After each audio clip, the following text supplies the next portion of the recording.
Vamos lá. Então, tivemos um intervalo técnico aqui por problemas técnicos. O secretário Romeu já está descendo, quer fazer uma saudação. Então, nós vamos nesse segmento respondendo um pouco as questões que vocês estão trazendo. A professora Rosária, lá de Barbacena, pergunta sobre o funcionamento. Poderia falar um pouco sobre o funcionamento das escolas no final de semana? Rosária, eu tenho tanto apreço por essa atividade, por essa ação específica. Eu tive a oportunidade durante muitos anos de trabalhar lá em Porto Alegre com escolas da periferia urbana, em que nem existia o programa Escola Aberta ainda do Ministério, mas as escolas já realizavam, já se constituíam como espaço de referência para as suas comunidades. Infelizmente, em muitos bairros brasileiros, em muitas comunidades das periferias urbanas, nós não temos outros espaços de cultura, de lazer, de prática de esportes, né? Não temos, cada vez menos isso acontece, mas ainda temos lugares que não tem só quadra de esporte, que não tem um espaço de shows, um espaço de teatro, um espaço de cinema. E a escola pode sim se constituir como esta referência. Essa escola tem que se abrir como espaço, como continuidade do seu processo formativo, né? Quando eu permito que pais, mães, avós, tios, primos entrem na escola, vivam oficinas de diferentes aprendizagens, oficinas que podem ser das que nós financiamos, porque o movimento que fizemos nos últimos anos foi trazer o programa Escola Aberta para dentro do Mais Educação, como uma aba específica chamada Relação Escola-Comunidade, né? Falava há pouco com a Marlova da Unesco, nossa grande parceira, que o resultado de toda a ação intersetorial, intergovernamental, como essa que é de grande iniciativa da Unesco com o Ministério da Educação, que foi o Escola Aberta, o resultado de todas deveria ser a incorporação na política pública, e foi isso que nós fizemos aqui.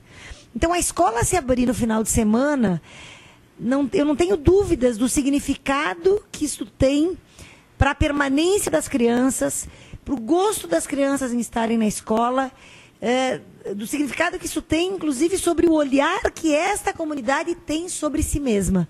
Um olhar que a valoriza. Porque se a escola, quando o staff da escola, os professores e diretores vão embora na sexta-noite, a escola se fecha e só se abre na segunda, é como se aquela comunidade não tivesse condições, inclusive, de cuidar da escola. Evidente que isso exige outros combinados, exige acordos, exige corresponsabilidades, mas a escola que se abre no final de semana, ela pode gerar sentidos novos para a vida daquela comunidade. Eu, quando da minha tese de doutorado lá em Porto Alegre, que é a Escola Gilberto Jorge, tive muitos relatos da história da Escola Municipal Gilberto Jorge, relatos pelos moradores antigos, de que no espaço da escola se fazia, inclusive, cinema para a comunidade. Então, no sábado, muitos contavam assim, olha, é possível ver o Mazzaropi, porque a comunidade ia no Rio Grande do Sul com o seu chimarrão, né? Em outros lugares seria com o seu café, com o seu chá, ou com o seu suco, com a pipoca, assistir um filme coletivamente, crianças, jovens e adultos, um filme adequadamente escolhido, e a gente está avançando nessa perspectiva. Então, abrir a escola para a comunidade é, sem dúvida nenhuma, a condição importante para essa construção de uma agenda de educação e de formação integral. Lá de Novo Hamburgo, das minhas queridas amigas, e a Simone que escreve, vem a pergunta sobre as 4 oficinas, né? Do ano, na proposta nesse ano 2013 para as escolas antigas, são 4 oficinas, podendo ter uma 5ª, que seria essa específica de atletismo, porque nós queremos ter um foco. O governo federal pode, sim, induzir a determinadas atividades. Primeiro, Simone, essa decisão foi tomada com base na experiência dos anos anteriores e no acúmulo dos anos anteriores. Nós entendemos que, nesta altura do campeonato, diríamos assim, quer dizer, uma escola que realizou durante 2 ou 3 semestres oficinas de teatro, nessa altura, e não escolheu o teatro nesse ano, essa atividade tem que se transformar no clube de teatro da escola. Uma escola que vinha desenvolvendo xadrez vários anos, vários semestres, agora não escolheu essa atividade para esse ano, o xadrez tem que se transformar no clube de xadrez da escola. É preciso buscar outros arranjos, outros modos de participação, né? A minha experiência como mãe agora está me mostrando isso. A partir do 5º ano na escola do meu filho, 6º ano, né? O primeiro ano da etapa final, né? Da segunda etapa do ensino fundamental, nós temos as crianças têm a possibilidade de escolher participar até de 2 clubes. Clube da leitura, clube do xadrez, clube do teatro, clube da dança, clube da flauta. Então, assim, é preciso que a escola veja o que vai fazendo com esse patrimônio acumulado pelo Mais Educação. O Mais Educação não pode se reduzir a esse repasse que o governo faz anual. Não tem o repasse, não tem a possibilidade, acabou a atividade. Como é que nós enraizamos isso na comunidade? E como é que nós dialogamos com o poder municipal, se a escola é municipal, com o poder estadual, se a escola é estadual, através, no Rio Grande do Sul, das coordenadorias de educação, como é que nós dialogamos para que a gente tenha as condições para desenvolver isso? Que condições temos hoje? São as condições de transição de qualquer projeto importante. Nós não temos professores para todos os tempos que as crianças estão na escola. Achamos que é importante que elas estejam com outras pessoas de referência, sempre sob a supervisão de um professor. Lembre que o Mais Educação tem uma figura que é condição sine qua para a organização do programa, que é a figura do professor comunitário. Então, Simone, essa reorganização do programa, a reorganização da atividade de acompanhamento pedagógico, ela não tem nenhum caráter punitivo, nenhum caráter restritivo. Ela redimensiona, né? Eu insisto, não é possível que a escola, depois de 4 ou 5 anos, esteja com os mesmos 100 alunos no Mais Educação. É preciso que esse número cresça. E é preciso que as condições para que essa escola não seja de estudantes de tempo integral, mas que seja uma escola de educação em tempo integral, é preciso que essas condições sejam dadas para todos. Porque nós acabamos tendo fila e acabamos tendo os alunos que não conseguem estar. Não se pode imaginar e usar um pensamento mágico dizendo, não, mas tem que ter para todos. Bom, tem que ir construindo as condições, não dá para jogar para a torcida. Tem que ter muita responsabilidade nessa construção. E aí buscar esse apoio também do Estado e do município. O Robson está perguntando sobre as videoconferências passadas. O Robson... Muito bem. Robson de Santos, prazer em vê-lo. No ano passado eu tive esse grande prazer de ser convidada pela querida Zezé Marques, aí de Santos, e tive o prazer de estar com vocês, vendo um pouco do grande trabalho realizado em Santos. E, felizmente, a notícia é boa, Robson. Nós temos no portal do Ministério da Educação, entra no Ministério da Educação, entra na Secretaria de Educação Básica, entra nos programas, vai entrar no Mais Educação, e tu vai encontrar as 37 videoconferências que antecedem a esta videoconferência. Na hora do nosso intervalo técnico aqui, comentamos que quando chegarmos à 50ª videoconferência, seguramente faremos uma comemoração, né? Porque nós, se esse esforço for sendo efetivamente ampliado, e nós tivermos a demanda se consolidando, quem sabe nós não chegamos a 50 mil escolas no Mais Educação nesse ano, né? Lembrando que o Mais Educação não é nenhuma ação milagrosa ou salvadora.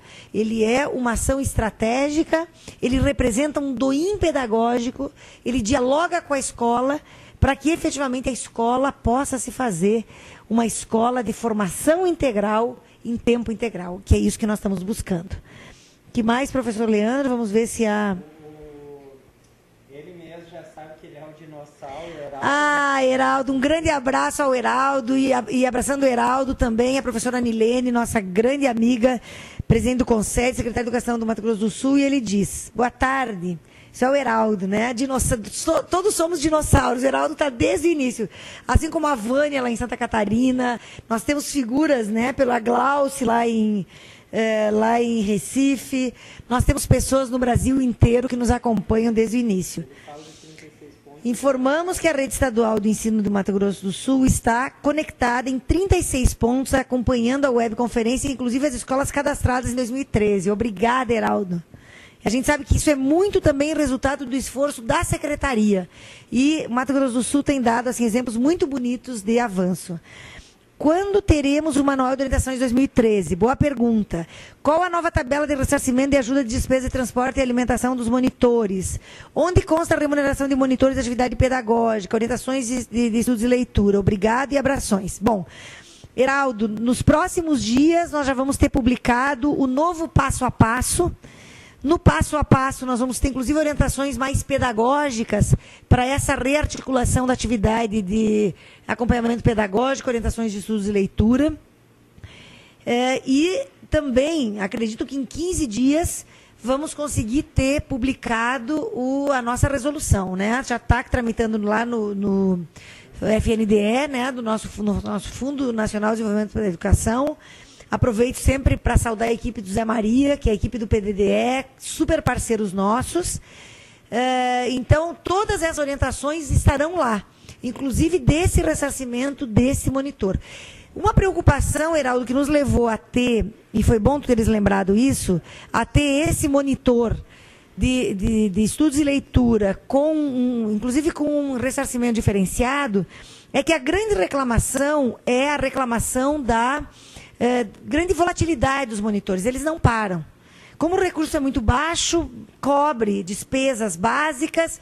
Então, se nós conseguirmos trazer para as atividades de orientação de estudos e leitura, mas também para as outras atividades, estudantes universitários, com bolsa PIBID, com orientação no projeto que estão fazendo já, do projeto que vem da universidade, nós vamos começar a criar esta ambiência que vai permitir que esses monitores permaneçam por mais tempo. Mas aguarde, logo estaremos publicando o novo guia, o novo manual passo a passo, o novo guia passo a passo no site do Ministério. Aliás, nós vamos ter uma grande reestruturação no site, por enquanto vamos colocando nos espaços que temos. E também, em algumas semanas, nós vamos ter a publicação da resolução com todas essas informações. É importante lembrar também que nós conseguimos, pode parecer pouco, mas conseguimos fazer um acordo com o FNDE, também com o grande apoio da companheira Albaneide Peixinho, que muitos de vocês já conhecem, a nossa coordenadora nacional do Programa Nacional de Alimentação Escolar, em que passamos os 0,90 centavos. Lembrem que os estudantes do Mais Educação tem o per capita diário de alimentação multiplicado por 3.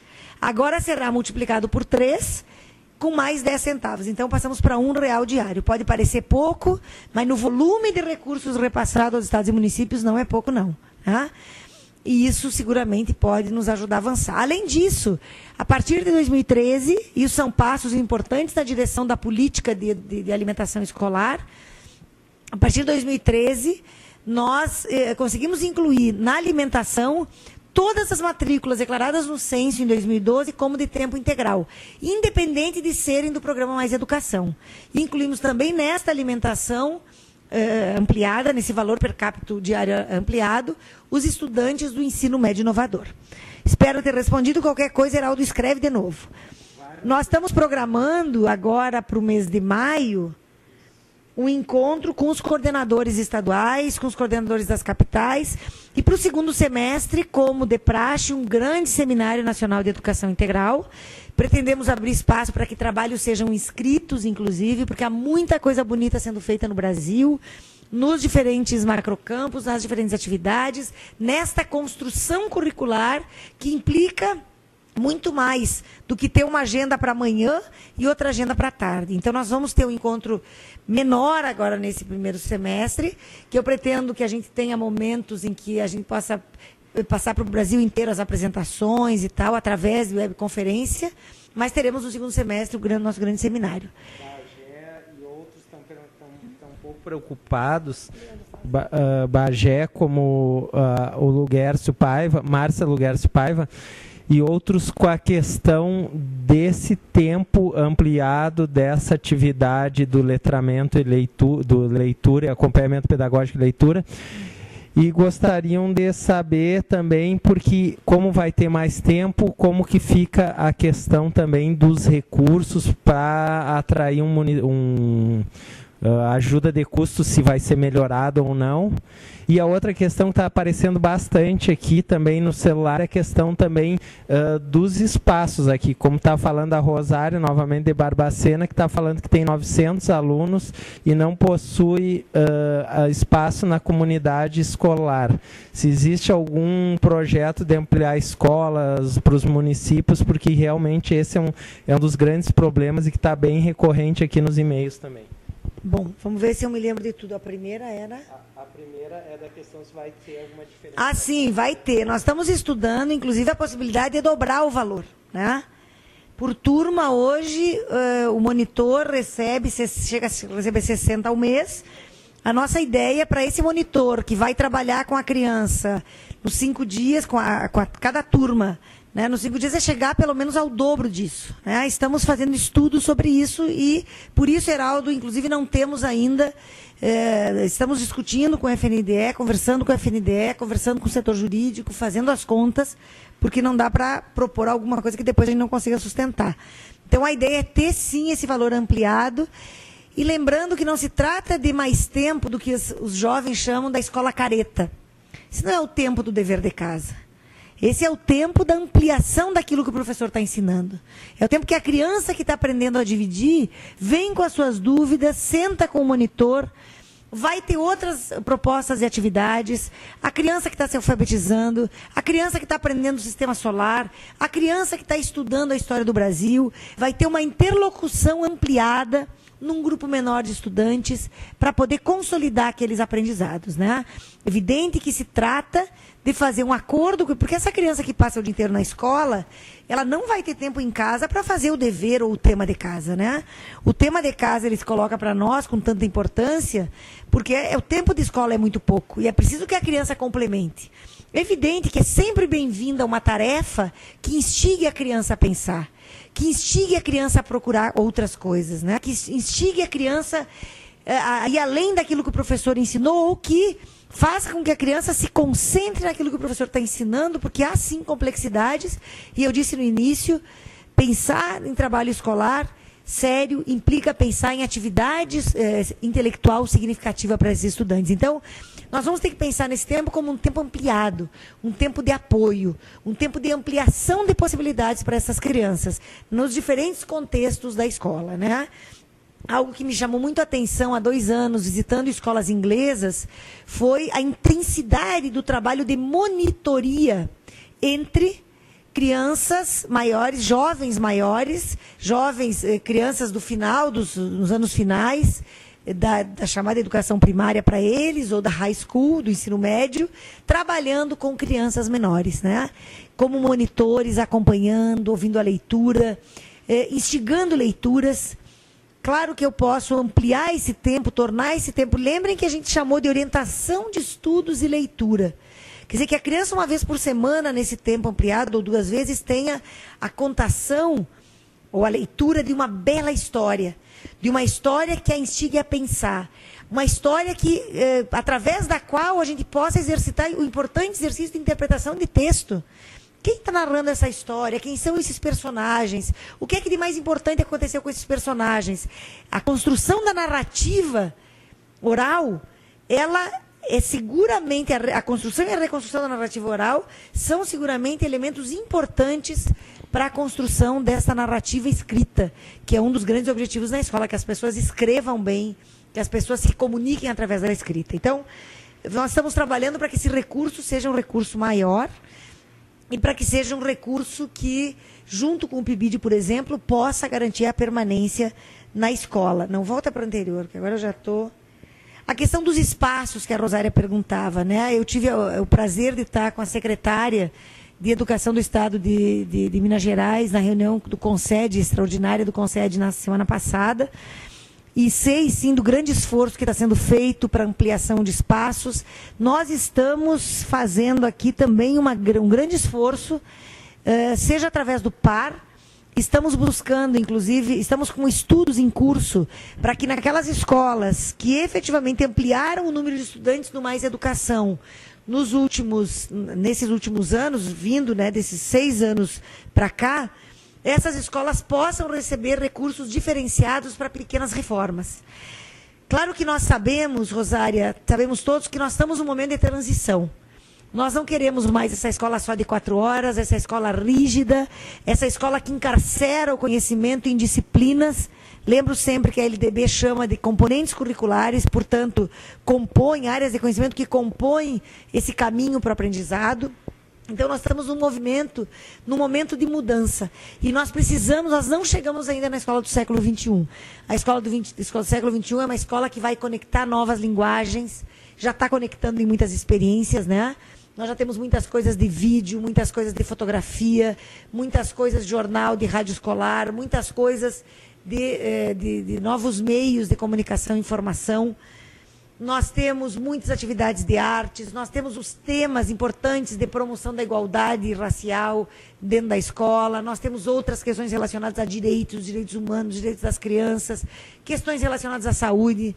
Não para que a escola seja um lugar higienista que vai aprender a comer, não, mas nesta formação integral cabe sim pensar o que é que a gente come, como é que a gente vive, como é que a gente se desenvolve, o que é que obstaculiza o nosso desenvolvimento. Então, no caminho, Rosária, para chegar nessa escola de dia inteiro, e nessa escola que se constitui como uma escola efetivamente de formação integral de cidadãos do século XXI, nós vamos ter alguns percalços ainda. Então, nós estamos estudando, sim, um recurso diferenciado para essas escolas. Tem pelo Facebook também. Tem outras perguntas entrando, vamos lá. Juliana, oi, vocês vão falar sobre os kits das atividades novas para serem cadastrados, tipo da sala de língua estrangeira. Beijos, estamos aqui assistindo, muito obrigado. Beijo para você, Jaqueline Smed de Erechim. Ai, Juliana, que bom ouvir vocês. A ideia da sala de língua estrangeira é recursos materiais, né, que ajudem a organizar na escola. Aliás, Juliana, te agradeço pela questão, porque nós temos que puxar um fio condutor maior aqui. Se trata de ir transformando pouco a pouco as salas de aula em salas ambiente. Ao invés de eu ter os alunos no mesmo lugar, trocando o professor de 50 em 50 minutos, eu posso organizar a escola com tempos alargados, antes do intervalo e depois do intervalo, e as crianças no laboratório de matemática, numa sala que seja o laboratório de matemática, com jogos matemáticos, com revistas sobre matemática, com histórias, com projeções, com o universo da matemática. Minha amiga querida Neila Tonin, já que estamos falando com o pessoal de Erechim, tem muito que nos ajudar nisso, hoje professora da Universidade Federal do Paraná. Nesta linha de salas ambiente, nós estamos propondo, a partir desse ano, que a escola organize, e nós vamos dar recursos para que as compras de materiais sejam feitas, salas específicas para o ensino de língua estrangeira. Primeiro passo importante para começar a reconstruir o lugar da língua estrangeira na escola, juntar os 2 períodos. Ao invés da criança ter 50 minutos na segunda, 50 minutos na quinta, por que eu não faço 2 horas de trabalho de língua estrangeira, uma vez por semana, numa sala de aula em que eu tenha a possibilidade de que a criança veja um filme com as pessoas falando em inglês, em que eu tenha um instrumento musical, em que eu possa tocar e cantar com as crianças uma música em inglês, e que a partir daí eu possa tentar compreender como é que essa língua funciona, como é que são os hábitos dessa sociedade. Porque o maior equívoco que se comete quando se tenta ensinar uma língua para um sujeito é descolar a língua do contexto que produz, sustenta e permanentemente modifica esta língua. As línguas são modificadas e modificáveis. Num contexto de culturas absolutamente mundializadas, nós temos na nossa, e isso não é de hoje, podemos pegar os últimos 100 anos, né? Aliás, dizem que a mundialização começa com a chegada de Cristóvão Colombo na América, então se começa esse trânsito de culturas, como é que nós vamos ajudando as crianças a compreenderem os significados, as palavras, o contexto, as emoções que estão presentes, por exemplo, nas músicas que cantam os Beatles, que seria um bom caminho, um bom início para aprender, para efetivamente aprender inglês. Me preocupa profundamente, como diretor de currículo do Ministério, o faz de conta que ainda se coloca sobre o aprendizado das línguas estrangeiras na escola, em que pese o grande esforço de inúmeros professores, os materiais produzidos. A criança, depois de 5 ou 6 anos com inglês na escola, vai para um cursinho de inglês, seja cultura inglesa, seja Thomas, esses que tem em muitos lugares do país, e ela recomeça tudo lá no Básico 1 como se ela nunca tivesse tido acesso à língua. Porque não adianta querer ensinar a língua começando pelo verbo to be. Eu preciso compreender a língua compreendendo o contexto em que essa língua é produzida. Então, as salas ambiente de línguas, elas precisam nos ajudar a caminhar nesse sentido. O meu sonho dourado, Juliana, é que a gente caminhe para a perspectiva que a Anísio traz para Brasília nos anos 40, assim, quando se constrói, anos 50, evidente, quando se constrói, inaugura em 60 a cidade, mas ele traz para cá, com a construção, com a projeção da cidade, a ideia de centros integrados para o ensino e aprendizagem das línguas estrangeiras, né? Centros em que as crianças possam, inclusive, nesse tempo expandido, estarem uma tarde inteira na semana, né? Centros que tenham a sua sala de culinária. Nada fala mais forte de uma cultura e de um povo do que a comida que esse povo come. Nós que temos raízes italianas, indígenas, africanas, sabemos a contribuição de cada um desses povos na nossa alimentação. E se eu tiver a cozinha com os ingredientes que são usados imagina a nossa região, que é uma região de Erechim, com poloneses, com espanhóis, com italianos, com alemães, e trazer para fazer a culinária pessoas que compreendam a língua e que venham ensinar para as crianças como se... E claro que as origens são muito mais remotas. Se eu quiser que as crianças compreendam o mundo, eu tenho que contar a história da alimentação. De onde vem o azeite de oliva, de onde vem o tomate? É tão falado agora por causa da economia, de onde vem o tomate? Nós vamos encontrar já nas culturas incas aqui, nas culturas pré-colombianas. E como é que isso vai circulando pelo mundo? Como é que é a farinha, como é que é o trigo, né? E para mim o processo de educar as crianças é um processo de desnaturalizar o mundo. O mundo não nasceu feito, o mundo não nasceu pronto. Tudo que tem sobre essa mesa é resultado da ação humana. Esse copo plástico, o meu telefone celular, que é um telefone super high-tech, super nanotecnologia aqui. Como é que se chegou a isso? Como é que se chegou ao vidro que tem esse copo e essa água limpa que nos permite beber? Então, explicar o mundo para as crianças, encantar as crianças nesta aventura de encontrar o mundo é uma coisa muito bacana. Aliás, me permitam aqui fazer uma sugestão. Eu soube há muito pouco tempo, infelizmente, mas soube, isso é importante saber, que a CAPES, a nossa querida CAPES, no seu portal CAPES, né, CAPES, a nossa coordenação de formação de pessoal de ensino superior, que hoje também é de formação de educação básica, trouxe para o seu portal a Enciclopédia Britânica. Né? Então, se vocês entrarem no portal da CAPES, e eu fiz esse exercício nos últimos dias, inclusive com as minhas crianças em casa, porque agora, infelizmente, não estou perto da sala de aula, daqui a pouco eu volto para perto da sala de aula, para dentro da sala de aula, mas vocês vão encontrar de todas as áreas da ciência, de ciências naturais, ciências sociais, matemática, linguagens, vocês vão encontrar de todos os temas que vocês imaginarem, uma informação que é uma informação segura, né? Porque muitas vezes se vai para a Wikipédia com as crianças e aí se encontra absurdos.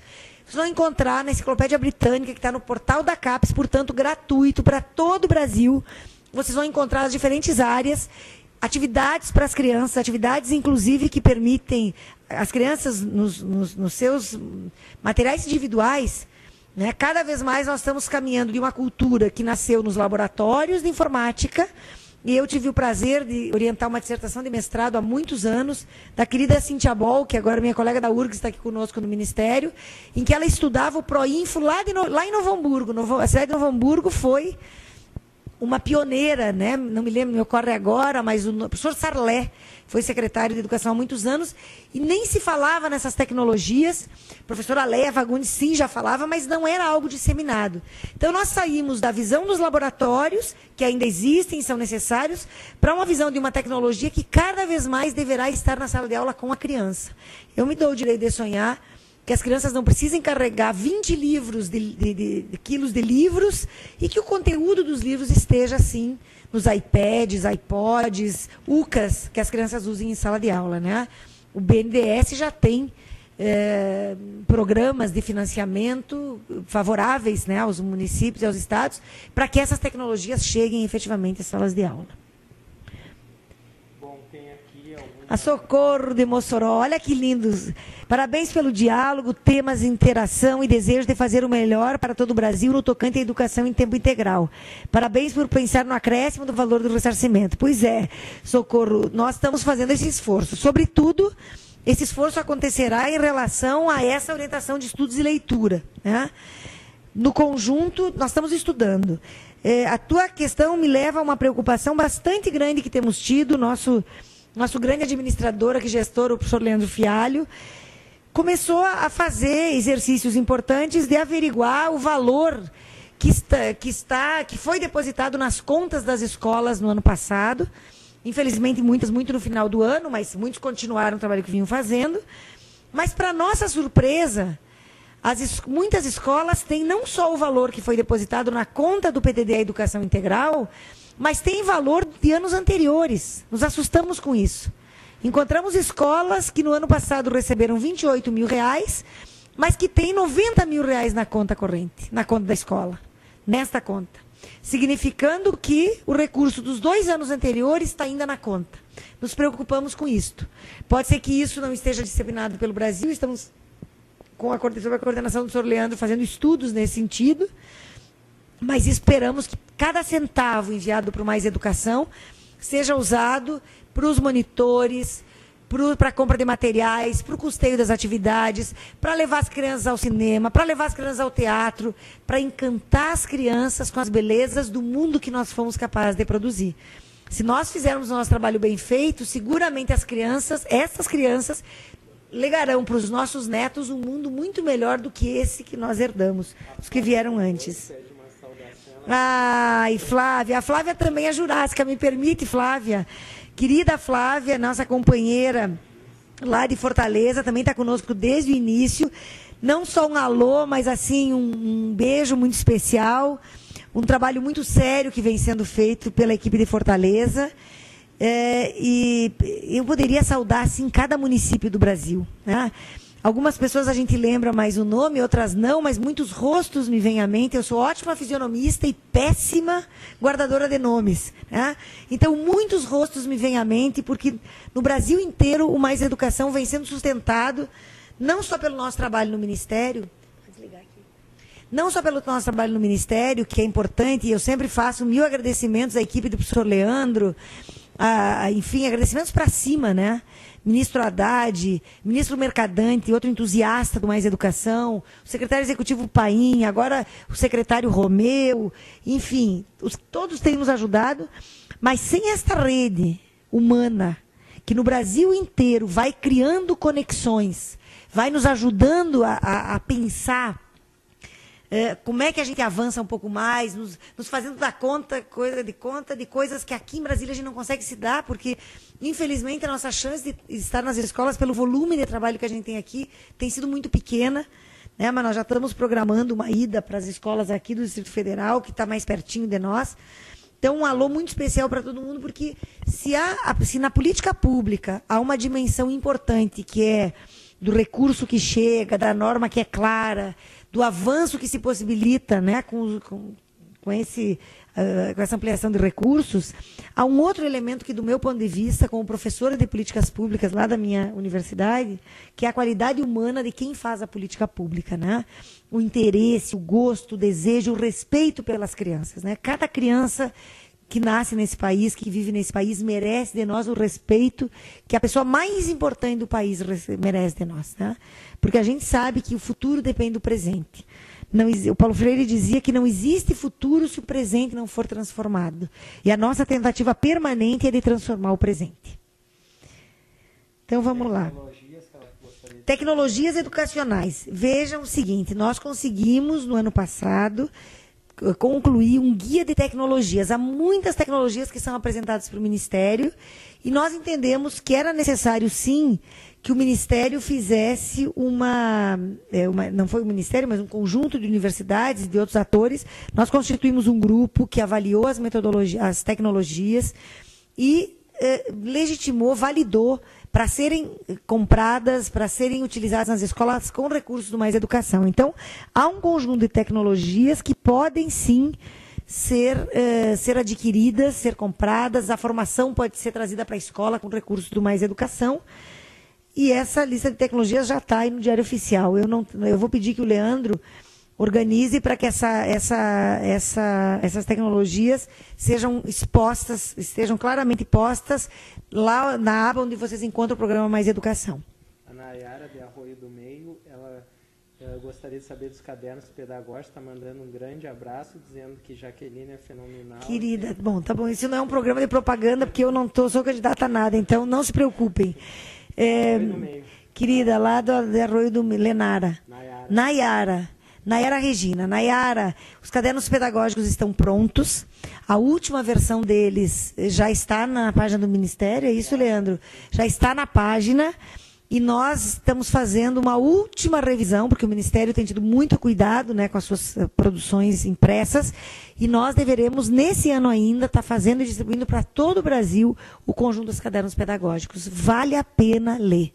Vale a pena usar esses cadernos como orientação para o trabalho pedagógico. Nós agora faremos um esforço para construir um caderno específico sobre o acompanhamento pedagógico nessa perspectiva de orientação de estudos e leitura. Porque nós temos lá ainda o acompanhamento pedagógico pensando nas diferentes áreas, né? Letramento.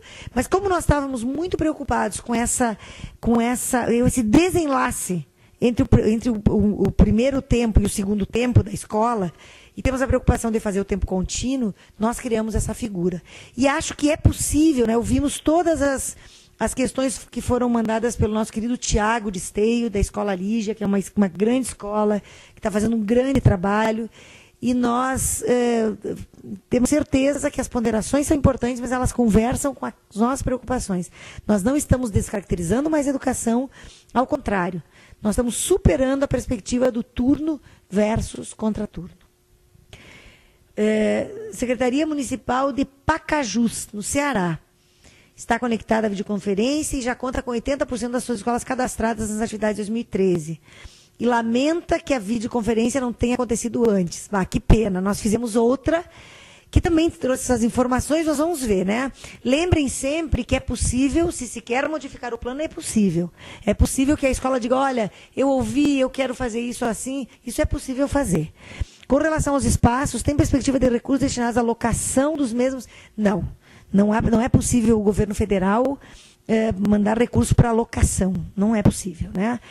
Como eu disse antes, nós estamos vendo recursos. Muitas escolas fizeram coisas interessantes no Brasil afora. Nós vimos escolas que organizaram todos. Lembrem sempre que o que eu estou dizendo está posto na perspectiva desse momento de transição que nós estamos vivendo, de uma escola de turno para uma escola de formação integral e de dia inteiro. Então, assim, nessa transição é possível alguns arranjos. Um deles é todos, ampliar espaços. No sul isso é um pouco mais difícil, em função do frio que logo vai chegar, se já não chegou. Parece que domingo estava bem frio aí, a gente acompanha um pouco o tempo. Mas é possível fazer isso. Outra coisa importante, isso sempre me lembra a querida Angelita lá de Canoas, não sei se a Angelita está nos ouvindo, mas me lembra desse processo de limpeza da escola, de desocupação de salas que às vezes estão cheias, inclusive, de coisas do MEC.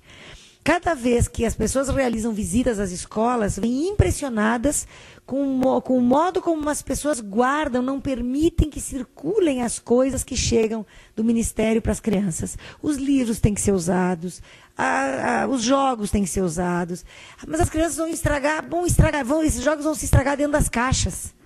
E será dinheiro público completamente desperdiçado.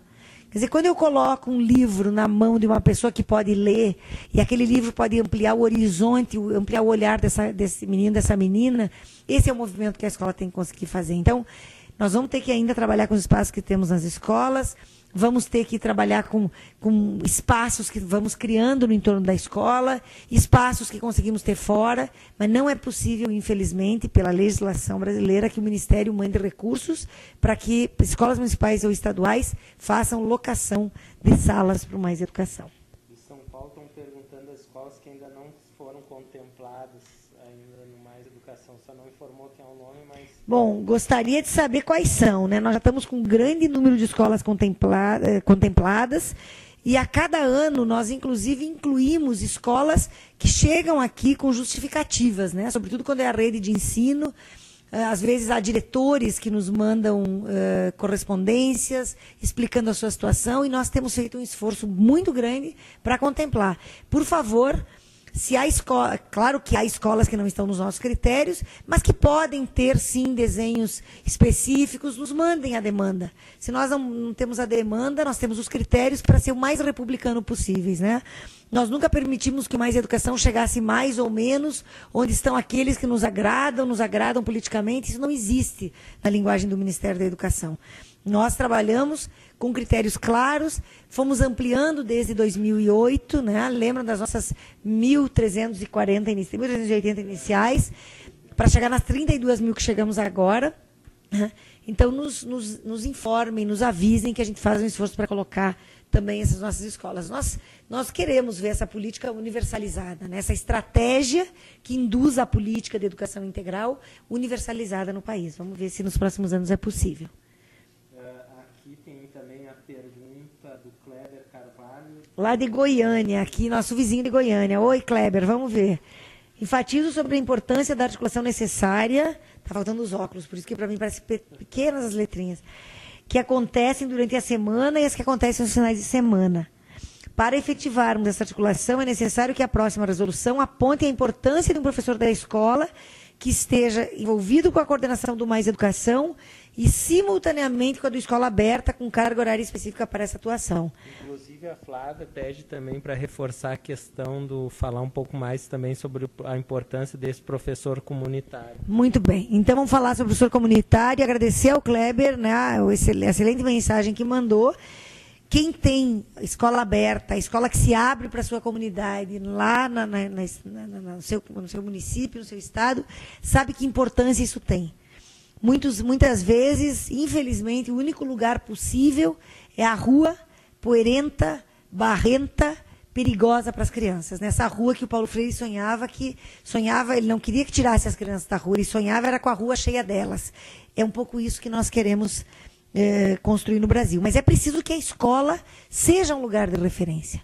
Eu vejo algo muito bonito, quer dizer, nessa escola que no sábado se abre, a comunidade faz um lanche coletivo, as oficinas são possíveis, atividades mais conjuntas. Eu mencionei o cinema porque não é algo difícil, ter uma projeção, ter um filme interessante, ter um debate com os pais, desencadear a reflexão. O processo educativo é o que pode nos garantir viver juntos, né, de modo mais sereno, de modo mais apaziguado.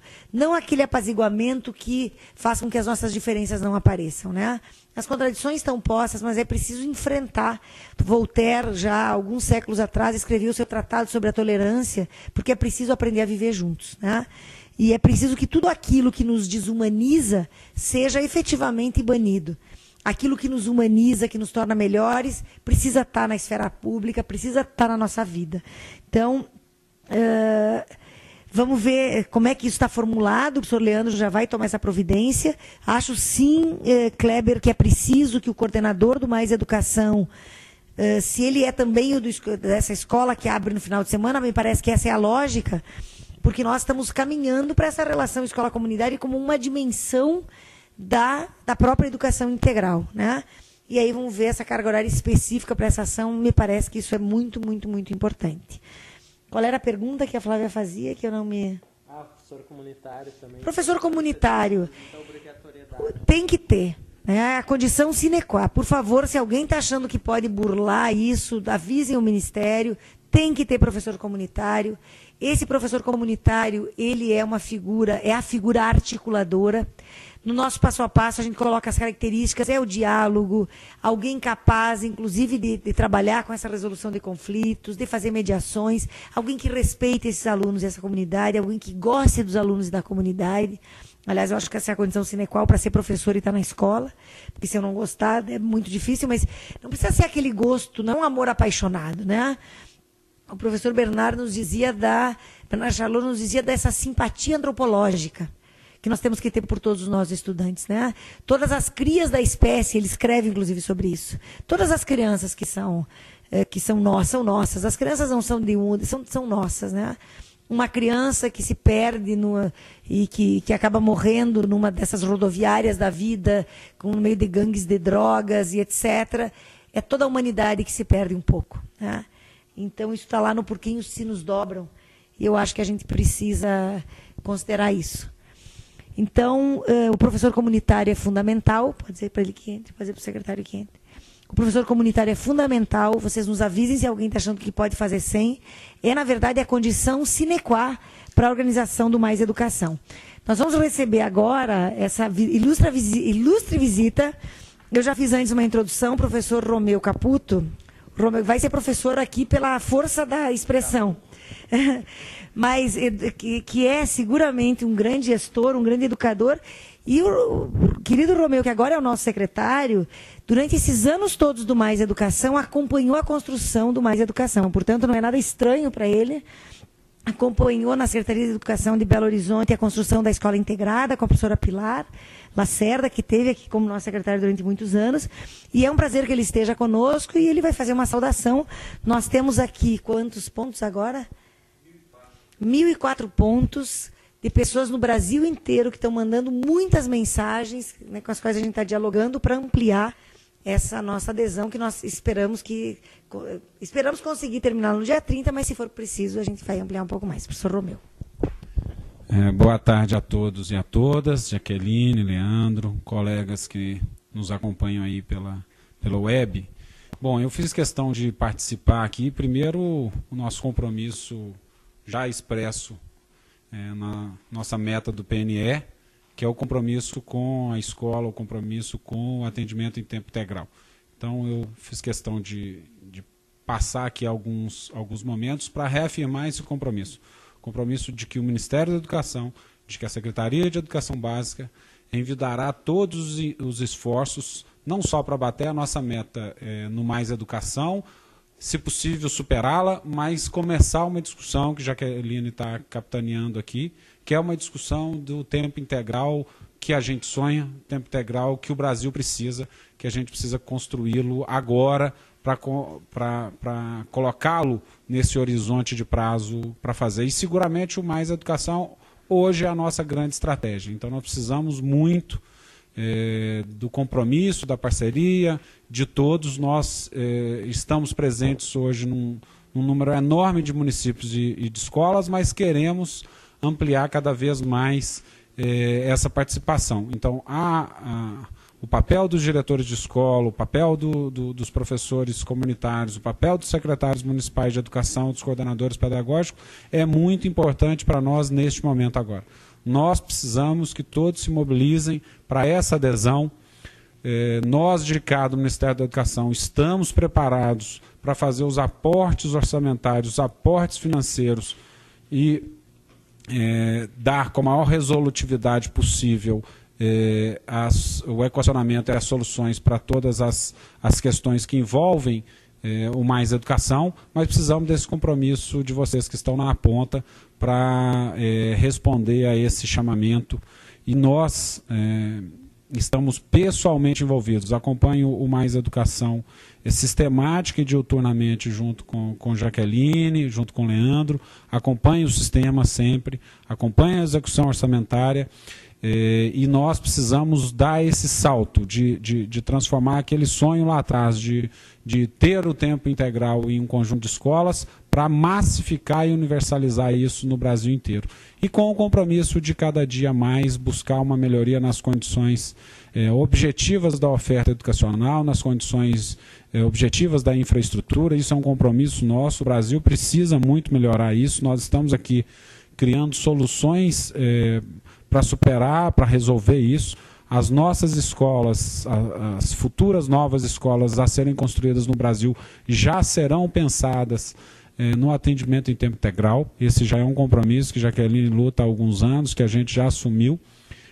A educação infantil, isso já é consenso, a educação infantil inteira já trabalha muito com a perspectiva do tempo integral, mas no ensino fundamental e no ensino médio, esta não era uma perspectiva fácil de ser equacionada. Nós estamos esperamos ao fim desse ano equacionar isso. Todas as novas escolas a serem construídas com recursos federais no Brasil serão pensadas tendo em perspectiva o atendimento em tempo integral. Então eu queria muito agradecê-los, contar com o apoio de vocês, falar, aproveitando a oportunidade aqui do nosso programa, que é a alfabetização na idade certa. O Mais Educação e a alfabetização na idade certa são absolutamente complementares, são ações que pensam e que se propõem um objetivo comum, todos nós queremos, que é a garantia do direito à educação a todas as crianças. A alfabetização na idade certa e o Mais Educação podem muito e devem se apoiar mutuamente. O Mais Educação buscando nas escolas em que há o atendimento 6, 7, 8 anos, auxiliar nessa nossa desafio de alfabetizar todas as crianças na idade certa, e a alfabetização na idade certa precisa muito da estratégia do tempo integral para melhorar. Então, queria muito agradecer, pedir desculpa por não ter vindo no início, a agenda sempre conturbada, mas eu fiz questão de passar aqui, de dar esse alô para vocês e de colocar a Secretaria de Educação Básica absolutamente no compromisso com Mais Educação, com o tempo integral, que é um compromisso nosso de Estado. Obrigado. Obrigado, Romeu. Nós vamos agora para acho que as palavras finais, as questões que não foram respondidas, que são muitas, porque são muitos os e-mails que chegaram. A equipe do Mais Educação vai responder, como sempre fizemos nas outras videoconferências. E essa, secretária, é a 38ª videoconferência. Então, nós chegaremos a 50 e faremos uma comemoração, tá? 50 videoconferências. E esse tem sido, sim, o instrumento mais rápido de comunicação entre nós. As vídeos, como elas ficam, elas estão todas publicadas no site do Ministério. É possível sanar dúvidas, retomar aquilo que foi dito. Tivemos visitas ilustres aqui, né? Já tivemos Raí, já tivemos o Mamberti, Sérgio Mamberti, do Ministério da Cultura, que é um grande parceiro. Aliás, eu termino com esse lembrete. Na segunda-feira haverá o lançamento no Palácio da Alvorada com a presidenta Dilma e os ministros do programa Cultura nas Escolas. Mais Cultura nas Escolas. Nós fizemos uma construção bacana com o Ministério da Cultura, estamos trabalhando há 2 anos junto, e haverá a possibilidade de que as escolas construam projetos específicos no campo da cultura. Esses projetos serão avaliados e financiados, e o foco são as escolas do ensino médio inovador e do programa Mais Educação. Então, as ações vão se somando, né? Eu quero reforçar ainda esse compromisso com a alfabetização na idade certa, porque seguramente a ampliação do tempo das crianças, que nós temos o compromisso de alfabetizar até os 8 anos, é condição importante para que essa alfabetização se efetive. Então, não há nenhuma incompatibilidade, são programas complementares, ações compatíveis, e que seguramente vão nos ajudando a compor um outro cenário, e um cenário que vai, enfim, levando as crianças a viver a vida escolar sem esses grandes solavancos, sem essas reprovações continuadas, que só depõem contra o desenvolvimento de cada um desses meninos e dessas meninas. Então, quero agradecer a todos. Acho que o professor Leandro também já se pronunciou. Né? E dizer que a nossa próxima vídeo... sim. Então, o Jefferson faz a fala final, faz o aviso final, mas logo nós passaremos para vocês a data da nova videoconferência, né? Dentro de 2 ou 3 semanas, de novo estaremos juntos, porque feita a adesão, é preciso retomar o trabalho, e sempre vamos trazendo parceiros que têm nos ajudado a construir esta plataforma de educação integral. Porque nós estamos diante do desafio de uma política pública, da construção de uma política pública que o Brasil nunca teve orquestrada desde o governo federal para todos os estados e municípios, mas também nós estamos diante de um campo de conhecimento novo. É preciso pensar os saberes acumulados pela humanidade ao longo da sua história, o modo como a escola apresenta esses conhecimentos para esses meninos e essas meninas, e foi a isso que eu me dediquei bastante nessa tarde aqui no nosso diálogo, mas é preciso também pensar esse conhecimento à luz das complexidades do mundo que a gente está vivendo. Quais são as questões importantes que precisam, sim, transversalizar, atravessar esse conhecimento acumulado? As questões da água, da preservação da água, a preservação do ambiente, a questão da organização da vida nas cidades, a questão da violência, são questões que não podem estar fora do que a escola propõe. E não serão questões enclausuradas em novas disciplinas. Ao contrário, cada vez mais a perspectiva é pensar as disciplinas nas suas áreas e pensar essas áreas com tempos alargados. Eu dizia, secretário, do desafio de sair da organização de 50 minutos na escola. Né? Porque se o professor pode ter um tempo maior com os estudantes, trazendo para dentro da sala de aula os recursos que o Mais Educação já levou para inúmeras escolas, há escolas que estão conosco há 6 anos, outras há 5 anos, há 4 anos, há 3 anos. Então, mesmo que as oficinas não sigam mais sendo realizadas, os materiais que elas estão disponibilizando e a expertise que elas produzem na escola devem entrar na sala de aula. Então, esse é o grande esforço. Agradeço a todos e até a próxima.